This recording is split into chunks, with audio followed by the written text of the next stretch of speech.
আজকে আমি আমার এই চ্যানেলে প্রথমবার ভিডিও আপলোড করছি, তাও পাবদা মাছের পেঁয়াজ টমেটো দিয়ে একটা রেসিপি। পাবদা মাছের সরষে তো অনেকে খেয়েছেন, আজকে বানাবো পেঁয়াজ আর টমেটো দিয়ে পাবদা মাছ। তো এখানে 4 পিস পাবদা মাছ নিয়েছি আমি বড় ধরনের। এবার এটাকে একটুখানি কি মশলা বানাবো সেটা দেখিয়ে নিই। এখানে পেঁয়াজগুলোকে প্রথমে আমি স্লাইস করে কেটে নেব, আর খুব বেশি লাগবে না, 4টে মাছের জন্য আমি মিডিয়াম সাইজের 2টো পেঁয়াজ নিয়েছি আর এগুলোকে স্লাইস করে নিয়েছি।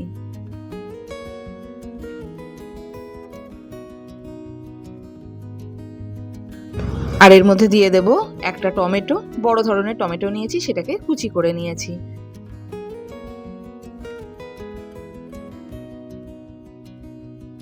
এবারে পাবদা মাছের মধ্যে একটু নুন দিয়ে দিলাম একটু হলুদ আর একটু সর্ষের তেল।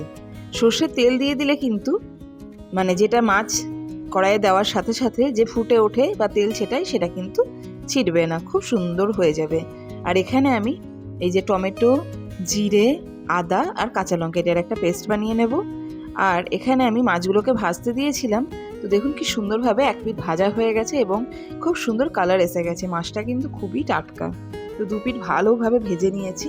এবার এটাকে তারা উঠিয়ে নিই একটা অন্য পাত্রের মধ্যে।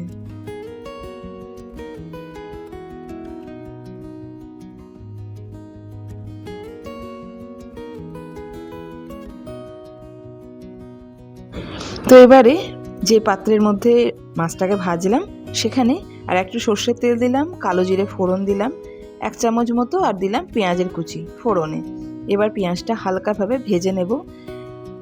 একটু ভেজে নেওয়ার পরে এর মধ্যে দিয়ে দেব কাশ্মীরি রেড চিলি পাউডার আর হলুদের গুঁড়ো 1 চামচ মতো। এটাকে দিয়ে কালারের জন্য দিলাম এবং এটাকে দিয়ে হালকা চালিয়ে নেব।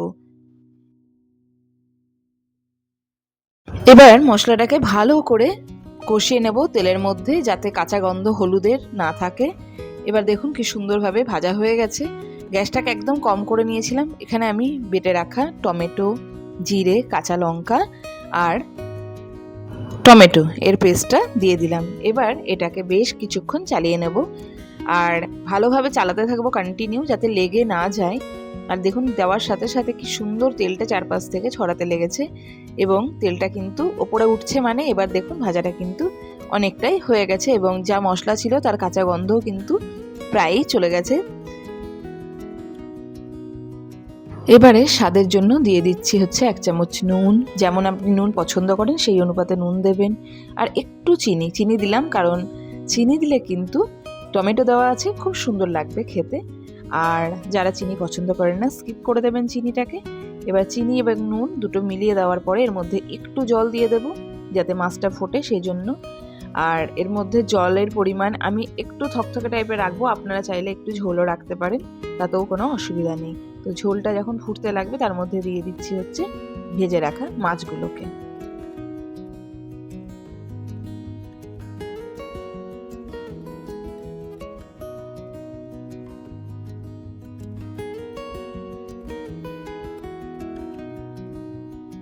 এবার প্রত্যেকটা মাছ ডুবে গেছে ঝোলের মধ্যে।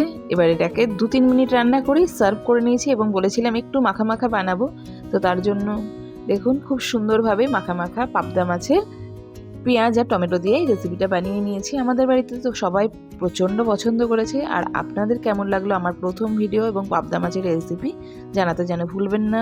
আর যদি ভিডিওটা ভালো লাগে অবশ্যই like, comment, share and subscribe করে দেবেন। Thank you.